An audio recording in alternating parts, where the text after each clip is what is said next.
작년에 국회의원 체포 지시를 조태용 원장에게 보고하거나 알린 바가 있었다고 하셨죠?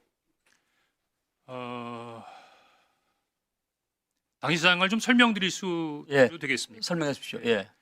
일단 오전에는 원장님께서 홍장원 차장으로부터 보고받은 적이 없다고 말씀하셨는데 오후에는 그래도 대통령으로부터 전화를 받았다든가 방첩사를 지원하다든가 하는 부분에 대해 보고를 받았다고 말씀해 주셔서 제가 조금 마음이 가볍습니다. 다행입니다.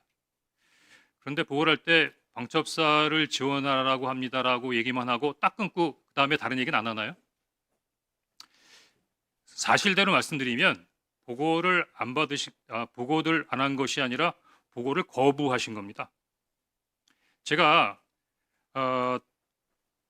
정무주의 때 얘기하지 않은 것은 내용 자체가 너무 민감한 부분이라서 다른 사람들하고 쉽게 공유할 수 있는 사항이 아니라고 생각했습니다. 그래서 일단 정무주회의를 마치고 제 보좌관에게 원장님께 보고 드릴 수 있는 사항인지 한번 확인해 보라고 했습니다.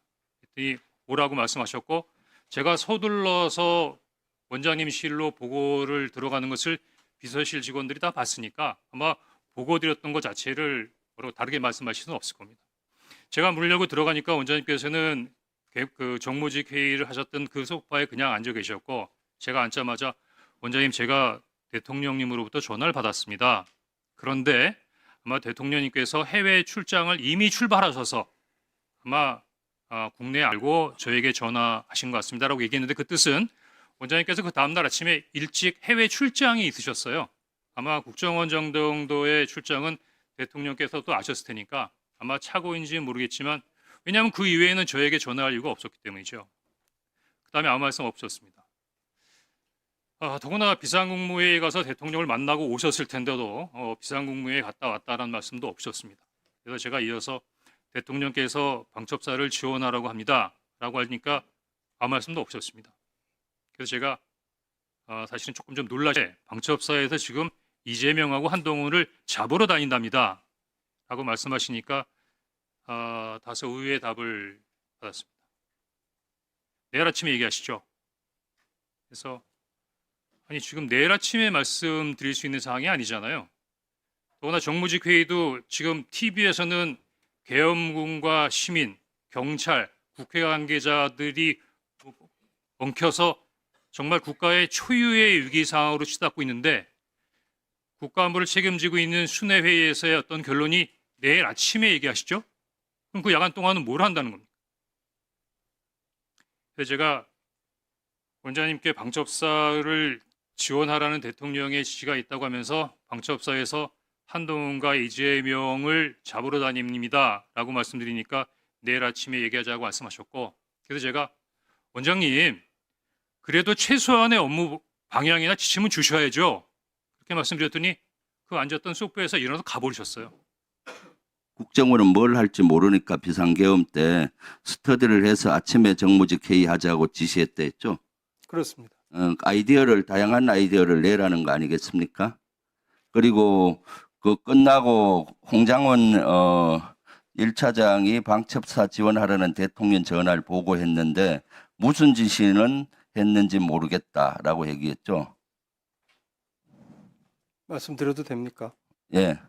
우선 그 정무직 회의에서의 얘기는 그 당시 어느 한 정무직은 저한테 그거는 법령과 매뉴얼을 찾아봐야 될 것 같다. 아니 저 묻는 답변 제가 아이디어를 내자는 게 아니라 하게 되어 있는 그러니까 하게 돼 있는 일이 뭐냐 뭐 그런 거 아니겠어요? 그리고 또 스터디 하라고 그다음에 묻는 것만 답하세요. 그다음 방첩사령관 방첩사를 지원하라고 했는데 조금 전에 무슨 지시인지는 몰랐다 하는데 이것은 말이 안 되죠. 대통령 지시가 방첩사 지시한 건데 뭐인지 확인을 안 했단 말이에요. 홍장원 1차장은 당연히 얘기했을 것이고 그리고 나서 그 다음날 홍 차장이 오후에 야당 대표한테 한번 전화 한번 하시죠. 이것이 어떻게 정치적인 중립 위반이죠? 전화하라는 아이디어를 내는 것이. 저는 그런 민감한 상황에서 한 번도 연락을 하지 않던 야당 대표에게 국정원장이 전화를 하는 것은 정치 개입이라고 생각을 했습니다. 그렇게 판단했습니다. 그러면 국정원장은 저한테 전화하고 저하고 개인적으로 만나면은 정치적 중립 위반한 거 아닙니까? 김병기 의원님 제가 아는 분이니까 연락할 수 있다고 봅니다. 이재명 대표는 저는 한 번도 악수도 해본 적 없는 분입니다. 그것은 좀 말도 안 되는 이유죠. 홍장원 1차장이야말로 실제 이번에 차관 장관급 중에 유일하게 대통령 지시 이거 잘못됐다는 걸 하고 묵살 함으로써 국정원을 살렸어요. 사실은 차관급 이상 중에 유일하게 홍장원 1차장만 이것은 너무나 잘못됐다 인식하고 이걸 뭉갠 겁니다. 국정원을 살렸고 조태영 원장을 살렸어요. 만약 그 지시대로 했으면은 여기에 지금은 단순히 제가 봤을 때 부하 수행 정도 걸릴 텐데 만약에 그 홍 차장이 했으면 어떻게 되겠어요? 중요 임무 종사자로서 지금 여기 안 있고 구속됐을 거예요. 그런데도 말도 안 되는 뭐 전화하라는 아이디어 낸 걸 가지고 정치적인 중립 위반으로 사표를 써라? 이거 월권행위 아니에요? 제가 직무 범위 내에서 한 일이고 직무 범위가 아니죠. 이것은 대통령 제가- 공산에 지시고 한 건데. 아닙니다. 홍 차장 나와 보세요. 인사 건의를 했고 대통령이 받아들였습니다. 그러니까 직무 권한을 벗어난 거예요. 권한도 아닌데. 저는 인사 건의를 할 당신을 살린 사람을 그렇게 내치는 게 어디 있어요? 그렇게 말씀하시면 안 되시겠습니다. 안 되기는 국민의 눈높이로 보면은 당연히 그런 거지. 홍 차장이야말로 유일하게 현 정부에서 고위급 중에서 대통령 비상계엄 잘못됐다는 것을 묵살한 사람이에요. 그런데 저렇게 보직해임 시키고 파이아웃 시켜요? 해병대 박정훈 대령 똑같은 사례예요. 그 다음 날 11시 30분 정무직 회의가 끝나고 난 다음에 원장님께서 이런 제의를 하십니다. 통상 일주일에는 한 번이나 두 번 정도 정무직 회의를 하는데 상황이 엄중하니까 우리 매일 아침마다 티타임을 하면서 상황 관련된 부분에 대한 대처 협의를 합시다. 저는 그거를 아침마다 9시에 원장님하고 티타임 하면서 이런저런 부분에 대해서 업무를 협의해야 한다고 생각했고 그러면 원장님께 어떤 아이디어를 드릴 수 있을까라는 생각을 했습니다. 그래서 5일날 오후 정도로 기억이 되는데 그때 오전에 야당 대표께서 비상계엄에 군을 동원해서 도리어 북한의 군사위협이 더 가중되는 면이 있다라는 발표를 하시면서 조금 북한 군사에 대한 북한의 군사 위협에 대한 약간의 불안감을 느끼시는 말씀을 하셔서 그래 맞다. 지금 비상계엄은 뭐 대통령께서 직접 하신 부분이니까 대통령실에서 할 수도 있는 부분도 아니고 국회도 이렇게 혼란스러운 상태에서 그냥 원장님께서 야당에다가 얘기해서 북한 관련된 부분 한반도의 안보 상황 우리 국정원이 잘 관리하고 있습니다. 해외 관련된 부분의 동맹과도 잘 소통하고 있고 국내 사회 질서도 잘 나름대로 관리하고 있으니 국정원이 앞으로 나름대로의 어떤 비상계엄 이외의 여러 가지 부분에 있어서의 국면을 잘 감당하겠습니다. 뭐 그렇게 전화 한 번 하는 게 없겠느냐고 브레인스톰 차원에서 그냥 건의 드린 겁니다. 물론 네. 이것 때문에 원장님이 저를 경질했다고 생각지 않습니다. 가만히 계세요. 왜냐하면 지금은 다들 알고 계시지만 12월 6일만 하더라도 이런 사항에 대해서는 알고 계신 분이 많지 않았기 때문에 아마 원장님께서도 12월 6일 날 당일날 12월 3일 날 홍장원이가 대통령 말 안 들어서 경질한다는 말씀을 하실 수 없으셨을 겁니다. 다만 거기에 대한 이유로 그 이야기를 하신 것 같고 다만 제 입장에서는 대단히 억울하고 문제시되는 게 대부분 잘 자세히 보시지 않으면 잘 모르시겠지만 국정원법 11조에 보면 국정원 직원이 정치 중립을 위반하면 7년의 징역에 처할 수 있도록 되어 있습니다. 그러면 원장님께서 평소와 다르게 11월 6일 12시에 국정원장께서 이례적으로 자청하셔서 기자회견을 한 상태에서 홍장원 차장을 정치 중립 의무의 위반으로 인사경질했다고 하는 부분은 죽으라는 거예요. 사법적으로 매장하겠다는 겁니다. 근데 그게 말씀으로 끝나지 않았습니다. 그 다음 날 네이버를 쳐보면 금방 알 수 있는 시민단체에서 저를 고발했고 12월 8일 그날이 대통령의 탄핵이 기각된 그 다음 날 저는 검찰로부터 시민단체가 고발한 정치중립 의무 위반 혐의로 피의자로 검찰에 출두하라는 통보를 받습니다. 그러면은 이 정도면 국회에 공익제보 보호를 요청해야 되는 상황 아닙니까? 네, 맞습니다. 자, 그러면은 우리 홍 차장께서는 경질당한 것이 정치적 보복으로 느끼셨겠네요. 처음에는 그러니까 두 가지로 나눠서 생각해야 되는데 12월 5일에 얘기할 때만 하더라도 저 대통령 좋아했습니다. 시키는 거 다 하고 싶었습니다. 근데 그 명단을 보니까 그거는 안 되겠더라고요. 예를 들어서 위원장님 집에 가셔서 편안하게 가족들하고 저녁 식사하고 TV 보시는데 방첩사 수사관과 국정원 조사관들이 뛰어들어서 수갑 채워서 벙커에 갖다 넣었다. 대한민국이 그러면 안 되는 거 아닙니까? 그런 게 매일매일 일어나는 나라가 하나 있습니다. 어디? 평양. 그런 일을 매일매일 하는 기관 어디? 북한 보위부. 이상입니다. 홍정원 차장이 얘기한 얘기를 생각해 보면 세 가지쯤 있는 것 같습니다. 아마 시간이 안 돼서 말씀을 다 못 드리겠지만 대통령과 대통령으로부터 체포 지시를 받은 것을 원장한테 보고를 했느냐, 보고를 했는데 원장이 무시했느냐. 두 번째는 본인의 교체 경위입니다. 이 대통령이 교체하라고 지시를 했느냐, 아니면 제가 했느냐 이거죠. 세 번째는 이재명 대표와의 전화, 이 세 가지인데 그 보고 부분만 좀 말씀드렸으면 좋겠습니다. 그날 홍정원 차장이 정무직 회의에서나 아니면 저하고 따로 면담을 할 때 대통령이 체포 지시를 즉 싹 다 잡아들이라는 얘기를 했다는 말을 한 적이 없습니다. 그 얘기는 제가 전혀 못 들었고요. 그 다음에 방첩사를 지원하라고만 대통령이 말씀을 했는데 정치인들이 방첩사가 정치인들을 체포하러 다닌다는 얘기도 저한테 하지 않았습니다. 정치인들을 누가 잡으러 다닐지 모르겠다고. 그것도 대통령이 전화했다는 얘기와 정치인들을 잡으러 다닐지는 모르겠다는 사이에는 두세 가지 얘기가 껴 있습니다. 띄워놓고 얘기를 했다는 걸 제가 분명히 말씀드리겠고요. 저도 공직 생활을 30년 이상 하고 있는데 만일에 대통령이 그런 지시를 했다든지 해서 정치인을 우리가 국정원이 정치인 체포나 아니면 체포 문제에 있어서 가지고 뭔가 지시를 받은 게 있는데 원장이 그날 밤에 지시를 하지 않고 지시를 해 주십시오라고 했으면 제가 퇴근한다는 걸 생각할 수 없습니다. 그건 전혀 정말 사실이 아니고요. 말씀을 조금 더 보충드리겠습니다. 만일에 그때 그런 얘기를 했다고 할 것 같으면은 홍장원 차장이 사흘 뒤인 12월 6일 날 정보위원회에 와서 정보위원들한테 이렇게 설명을 합니다. 본인이 이렇게 얘기했다고 설명을 합니다. 그걸 가지고 어느 정보위원님이 나와서 기자 브리핑을 하셨는데 이렇게 얘기를 합니다.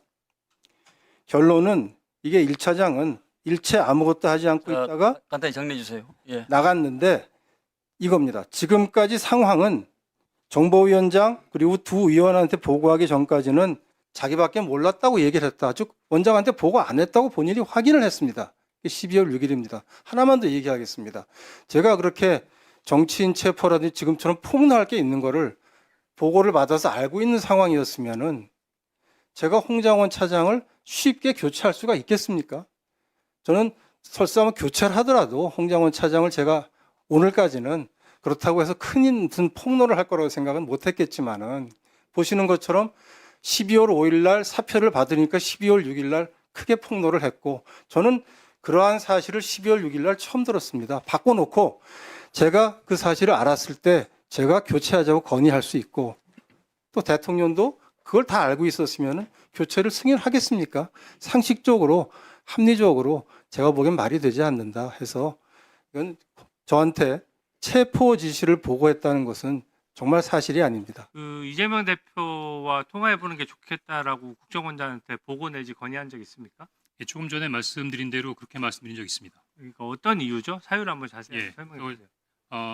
얼마 전 어떤 의원님께서 말씀해서 설명드렸습니다만 다시 한번 말씀드리겠습니다. 11월 3일 11시 30분에 정무직 회의가 끝나고 원장님께서 간단히 아까 하셨으니까 예, 네. 간단히만. 원장님께서 아이디어를 구하셨고 원장님께서 나름대로 국정원이 할 수 있는 부분에 있어의 아이디어 차원으로 말씀드렸습니다. 그 야당에서 특히 대표께서 비상계엄 이후로 북한의 군사위협이 더 증대되고 있다라는 부분에 있어의 불안감을 초래하는 부분이 있으니 국정원이 군사 관련된 부분이든 한반도의 안보 상황이든 전반적인 사항을 잘 관리하고 있다는 부분으로 좋습니다. 그러면 국회나 본인이 국민들을 좀 안심시켜 드리자는 좋아요. 차원에서의 본인이 아이디어였습니다. 본인이 그러면은 그 기자회견 하기 전에 민주당 관계자나 민주당 의원이나 민주당 관련된 분들과 통화한 적 있습니까? 의원님, 저는 기자회견 한 적이 없습니다. 기자 아니 그 양심 선언이라고 해서 한번 했었잖아요. 아니야, 양심선언 한 적 없습니다. 그럼 뭐 제가 말하는 게 예, 12월 6일 날 네. 정보위원장님께서 전화하셔서 그러니까 그 전에 통화한 적 있어요? 없습니다. 통화한 적 없고 본인의 자체 판단으로 와서 얘기한 것입니까? 아닙니다. 그럼 12월 6일 날 신성봉 정보위원장님께서 저한테 전화를 하셔서 홍 차장, 제 이름이 나와 있는 기사니까 그 조선일보에 나와 있는 기사가 어떻게 된 거야라고 물으셨습니다. 그래서 제가 전화로는 말씀 못 드리겠습니다 라고 했더니 그럼 국회로 와. 그래서 국회의장님께서 물어보셨고 전화로는 말씀 못 드릴 정도의 상이라고 말씀드렸더니 국회로 와 해서 그때 국회 정보위원장실에 갔어 말씀드린 겁니다. 제가 말씀드리고자 하는 거는 제가 지금 깜짝 놀랐어요. 그래도 대국정원에 차장을 역임하신 분이 어떻게 개인의 추정이나 판단에 의해서 제2계엄이 있을 수 있다고 그렇게 이 자리에서 말씀을 하실 수가 있습니까? 개인의 추정이자 판단이지 않습니까? 자, 그러면은, 자, 차장님 보세요. 제가 좀 이따가 여기 사령관들한테 하나하나 물어보겠습니다. 진짜 그 내란이, 웃어요, 지금? 제 표정이 잘 안 보입니다. 아니, 지금 웃으셨냐고요? 아닙니다. 의원님 말씀하신 거에 주목하고 있습니다. 자, 아까 2차 계엄 가능성을 얘기를 할 때, 여기 있는 사령관들이 내란의 혐의를 받을 수 있어서 좀 더 적극적으로 나설 수 있다, 이렇게 말씀하셨잖아요. 정의원 의원님, 좀 배경을 말씀드리면 아니, 그거 조금 이따 시간 드릴 테니까. 질문을 받았습니다. 예. 지금 이 자리에서 제가 얘기하는 것이 아니라 12월 6일 정보위원회에서 그렇게 얘기를 했냐라고 말씀하셔서 그 자리는 다소 이렇게 공개적인 자료가 아니라 정보위원장과 양당 간사가 있는 자리니까 제 의견을 얘기한 것입니다. 공개적으로 얘기한 것이 아니고 제 추정으로 얘기했습니다. 맞습니다. 아까 존경하는 김성훈 간사께서 홍장훈 차장에 대해 이거 당신 추정 아니냐 자꾸 이렇게 이야기하시는데요. 저도 국정원에서 차관급으로만 4년 가까이 일했습니다. 국정원의 훌륭한 정보관의 평가의 기준은 뭐냐? 수집, 분석, 평가, 판단, 건의. 이 5가지 단계를 누가 잘하느냐 하는 거예요. 수집, 분석, 평가, 판단, 건의예요. 그래서 이 사람은 인적 요소를 봐서 윤석열이라는 인적 요소를 보건대 제2의 경험을 할 것 같다라고 판단하는 것은 매우 훈련되고 숙련된 정보관의 고급 판단입니다. 이것에 대해서 나하고 생각이 다르다? 그렇지 않습니다. 제가 계엄령 한다고 했을 때 존경하는 우리 신원식 장관께서 뭐라고 그랬어요? 괴담이다. 사실은 제 미쳤다 수준의 발언을 저한테 하셨었어요. 그럼에도 불구하고 저도 차관급으로 4년 가까이 근무하면서 그리고 홍장훈 차장은 평생을 목숨을 걸고 블랙요원부터 안 거친 데 없이 다 훈련하고 트레이닝되고 위에서 평가받아서 인정받은 겁니다. 그래서 수집, 분석, 평가, 판단이라고 하는 이 과정을 거쳐서 자신의 의견을 말하는 것이지 그냥 나는 그렇게 생각하는데 근거 없나? 그렇지 않습니다. 그러니까 평생을 국정원에서 계신 분에 대해서 그렇게 말하면 안 된다고 생각을 합니다. 홍장원 증인께 물어볼게요. 사직서를 내라고 했을 때 본인 입장 같은 것을 설명한 적이 있습니까? 뭐 못 내겠다든지 아니면은 왜 그러냐는지 그런 걸 국정원장과 대화를 나눈 적이 있습니까? 예. 무슨 이야기를 했습니까? 당일날 오후 4시경에 원장님께서 부르셔서 12월 4일입니까? 12월 5일입니다. 5일. 예. 예. 12월 5일 오후 4시경에 원장님께서 부르셔서 원장님 직무실로 갔습니다. 원장님께서 평소처럼 굉장히 따뜻한 목소리로 말씀하셨었는데 상당히 안타깝다라는 느낌이 묻어있는 목소리로 우리 정무직들이 다 그렇잖아요. 나도 마찬가지입니다. 라고 하면서 사직서를 내달라고 하셨습니다. 그때 이유를 물어보지 않았지만 저는 그 이유를 충분히 능히 짐작하고 남았습니다. 왜냐하면 12월 3일에 대통령께서 지시하셨는데 아마 4일, 5일 정도면 비상계엄 현장에 국정원 직원이 한 명도 출동하지 않았던 부분들을 확인할 수 있으셨을 테니까 이게 뭔가 국정원의 지시가 정상적으로 집행되지 않았다라고 생각하셨고 아마 거기에 따른 부분에 있어서의 경질이다. 지시에 대한 불이행에 대한 경질이다라고 저는 판단했기 때문에 두말 없이 예라고 했고 원장님께서도 사직서를 내주셨으면 좋겠습니다라고 말씀하셔서 예라고 말씀드렸고 그러면 인사기획관을 방으로 보내겠습니다라고 하셨습니다. 그런데 저도 궁금하잖아요. 그래서 일어나기 전에 한 가지는 여쭤봤습니다. 이게 대통령의 뜻입니까? 우리 원장님께서 네라고 대답은 안 하셨는데요. 그러면 정무직 인사를 누가 하겠습니까? 원장님은 인사 제청권이 있지만 인사권은 없습니다. 그러면 제가 여쭤봤을 때 대통령의 뜻입니까? 정무직 인사는 누가 하겠습니까? 저는 그거를 대통령의 뜻이라고 이해했습니다. 그러면 거기서 뭘 확인한 건 아니고 그 정도 대화하고 사직서를 내셨습니까? 그야 뭐 팩트로 다 알 수 있는 거 아니겠습니까? 뭘 추가로도 확인하겠습니까? 알겠습니다. 계엄 당일에 그 여당 대표였던 한동훈 대표하고 통화한 사실이 있습니까? 예, 채널A 뉴스하고 어느 의원님께서 공식적으로 홍장원 차장이 한동훈 대표에게 전화했다라고 언급하는 것을 TV 영상으로 본 적이 있습니다. 아니 본인이 통화했습니까? 그래서 한동훈 제가 환갑이 났지만 한동훈 대표하고 얼굴도 본 적이 없고 전화한 적 없습니다. 통화한 적이 없습니까? 없습니다. 그러면 혹시 그때 그 계엄 선포된 당일에 이재명 대표나 우원식 의장하고 통화한 적이 있습니까? 없습니다. 그러면 본인이 생각하는 사직서를 내라고 했던 이유는 대통령의 지시를 국정원 1차장이 따르지 않았다. 그 이유가 유일한 겁니까? 아마 전반적인 상황을 보시면 제일 상식적인 판단 아니겠습니까? 근데- 대통령께서 지시한 거였. 근데 그 지시를 왜 국정원장을 안 거치고 1차장한테 바로 했나요? 제가 원장님께 여쭤보고 싶은 내용 중에 하나입니다. 저도 사실은 그냥 길 가다가 급발진 차에 치이거나 지나가다 떨어지는 돌에 맞은 것 같습니다. 왜 저한테 전화하셨죠? 그러면 그런 지시를 국정원장한테 받은 적은 없는 건 맞습니까? 대통령님께 직접 뵙고 보고 드린 적은 있어도 전화를 받은 적은 이번이 처음입니다.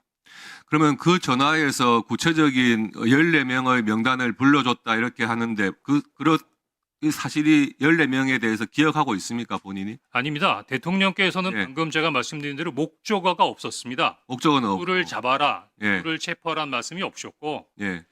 이런 말씀을 자꾸 공개적으로 드리긴 뭐하지만 하여튼 이번 아니, 계속 답변하십시오. 다 잡아들여라, 이번에 쌌다 정리해라. 아까 말씀드린 대로 그 말씀 이후에 방첩사를 적극 지원하라고 말씀하셨기 때문에 당시에 정보가 없는 저로서는 방첩사에 특별한 사건이 있어서 싹 다 잡아들이고 방첩사에 뭔가 지원을 해드려야 되는 부분으로 추정했을 뿐이고 대통령님께서 빠지셨던 그 목적어는 여인영 방첩사령관이 14명의 명단을 불러주면서 이 사람들이 체포 명단이라고 알게 되었던 것입니다. 홍장원 전 1차장의 주장에 대해서 원장님께서는 전혀 동의하지 않고 계세요. 맞죠? 맞습니다. 자, 그럼 홍 차장이 거짓말을 하고 있다고 생각을 하십니까? 이렇게 답을 하겠습니다. 아니요, 짧게 해주십시오. 시간이 얼마 없어요. 홍 차장이 정보위 위원들한테 설명을 자기 입으로 한 게 있습니다. 12월 6일 날. 예, 그것을 어느 야당 의원님이 기자 브리핑을 했습니다. 예. 거기 보시면 홍장원 차장이 대통령으로부터 정치인 체포 지시를 받은 것, 지금 이 순간까지 나밖에 모르는 일이고 누구한테도 얘기하지 않았다고 돼 있습니다. 아니, 그러니까 홍 차장이 거짓말을 했다고 생각하세요? 제가 묻는 건 그거잖아요. 사실이 아닙니다. 사실이 아니면 거짓말이겠네요. 그렇잖아요. 세상에 진실과 거짓이 있는데 사실이 아닌 거 잠시만요. 원장님이 보실 때 사실이 아니라고 이야기하셨고 그러면 대통령이 총애했고 소위 말해서 국정원 에이스라고 저는 알고 있는데 잘 나가는 간부인 홍 차장이 왜 사실이 아닌 이야기를 했을까요? 자기한테 도움이 단 하나도 안 되는. 다시 말씀드리겠습니다. 아니 제가 이유를 설명하시면 지금 두 개가 좀 다른 말씀하고 계십니다. 그러니까 왜 거짓말, 왜 사실이 아닌 이야기를 했을까요? 홍장원 차장이 예, 정치인 체포 지시를 대통령한테 받았다는 말을 제 묻는 말에 답변을 좀 해주십시오. 하고 있습니다. 12월 3일 날 저한테 얘기하겠다는 말이 거짓말이라는 겁니다. 그렇게 얘기 안 했습니다.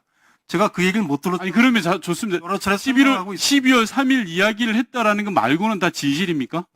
제가 알 수가 없는 일입니다. 아니 그럼 그래서 저로서는 네 홍장원 차장이 이렇게 자기 말을 바꾸는 알겠습니다. 사람인 걸 봐서 예, 잠시만 지금 대통령한테 대질의 말을 시간입니다. 들었다는 원장님. 것도 저는 원장님. 신경이 났습니다. 원장님 대질의 시간이에요. 제가 답은 해야 되니까요. 아까 말씀하셔서. 답변을 그렇게 꼬아서 이야기하면 안 아닙니다. 되죠. 질문이 꼬여 있었습니다. 예. 죄송합니다만. 잠시만 좀 시간 좀 줘주세요. 자, 위원장님 원장님, 정리 좀 해주세요. 원장님, 지금 오늘은 못하겠습니다. 기간 보고에 대한 조사 과정입니다. 저희가 조사받으러 왔어요? 증인으로 증인한테? 나오신 하나의 사실을 놔두고 상반된 의견이 있어 제가 좀 질문을 마지막으로 드리겠습니다. 우리 홍정원 차장님 나오십시오. 자, 조태용 원장님, 그 12월 1, 2, 3 그 국무회의 이후에 국정원에 도착을 몇 시에 하셨습니까? 11시 30분에 정무직 회의를 했는데 그 직전에 도착했습니다. 그 국무회의 마치고 국정원 도착이 11시 30분. 뭐 11시 한 25분이나 20분 네. 정도 아니었던가 싶습니다. 원장님께서는 계엄에 찬성을 했습니까? 동의를 했습니까? 반대했습니까? 찬성하고 동의하지 않았습니다. 저는 우려를 네? 표명했습니다. 뭐라고요? 찬성이나 동의를 하지 않았습니다. 저는 우려를 표명했습니다. 네, 조태용 원장님과 오늘 조태용 원장님과 우리 홍장원 차장이 상당히 주장이 엇갈린데 두 분의 이치를 봐서 서로 간에 상반된 어떤 의견이나 거짓말을 할 수 있는 그런 이치 있는 분이 아니라고 생각이 됩니다. 서로 이 엇갈린 주장을 하신 것 보니까 저도 이제 이해가 안 가는데 우리 홍정원 차장님, 네. 어떻게 생각하십니까? 조태용 원장께서 홍 차장과 상반된 진술을 하고 계시거든요. 이 점에 대해서 어디가 그 이유가 있다고 생각하고 본인의 생각은 어떻습니까? 비상계엄이 있은 날부터 지금까지 원장님께서 어떤 의지나 또 나름대로 어떤 사항을 전하 주변에게 설명하신 적이 없습니다.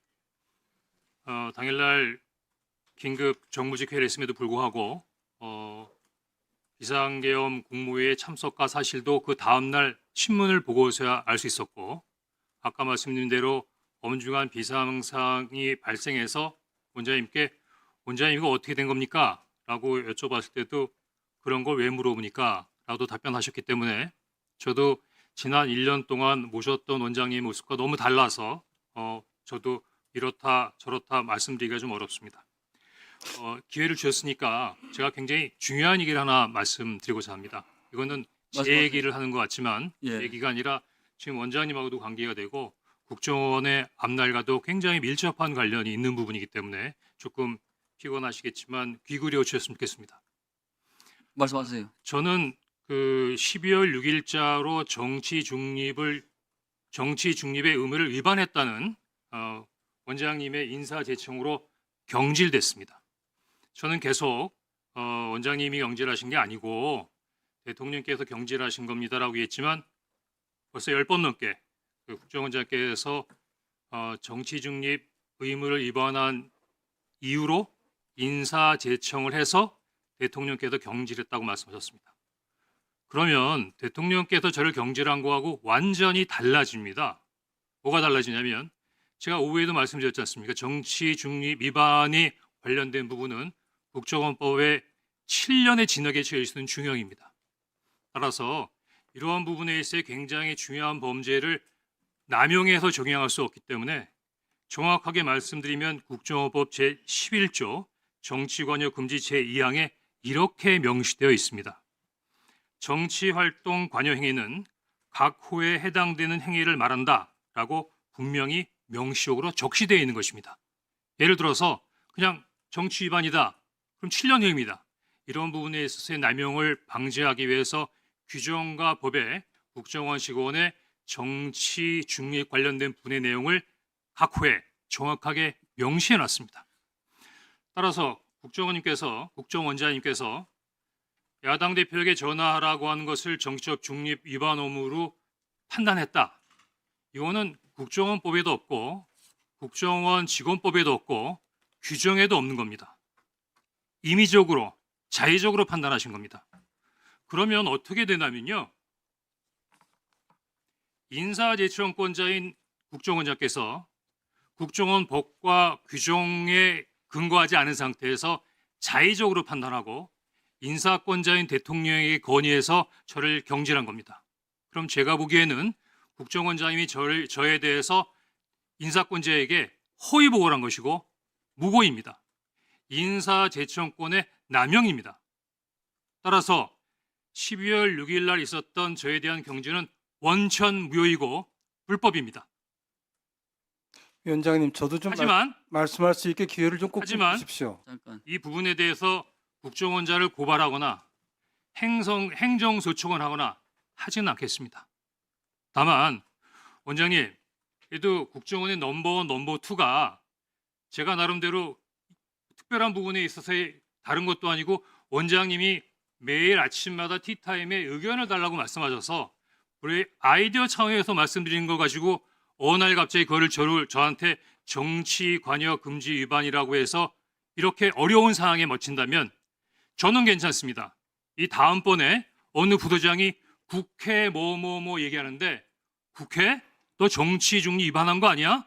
라고 자의적으로 판단하고 근거와 법에 규정하지 않은 상태에서 판단해서 저와 똑같은 상황이 된다고 하면 앞으로 국정원이 창의적이고 자율적인 부분에 있어의 사고와 대화를 나누면서 소통할 수 있는 문화로 발전해 나갈 수 있겠습니까? 저는 원장님께서 아까 조선일보 너 왜 오보라고 그랬냐? 충분히 설명드릴 수 있습니다. 왜 너 혼자만 알고 있었다 그랬는데 나한테 보고했다 그러냐? 충분히 말씀드릴 수 있습니다. 하지만 그런 얘기 하지 않겠습니다. 그리고 원장님, 알겠습니다. 저 이거 그냥 말씀드리고 말겠습니다. 다만 원장님 국정원을 사랑하시잖아요. 우리 국정원을 위해서 넘버2를 이런 식으로 경질하는 부분은 앞으로 옳지 못하다고 생각하고 우리 원의 발전을 위해서 우리 원장님 돌아가시는 길에 좀 충분히 고민해 보셨으면 좋겠다는 생각이 듭니다. 더구나 제가 국회 정보위에서 이런 얘기를 해서 위원장님 또 이렇게 발언 됐습니다. 시간 제한도 안 하십니까? 저한테도 같이 주시겠습니까? 자,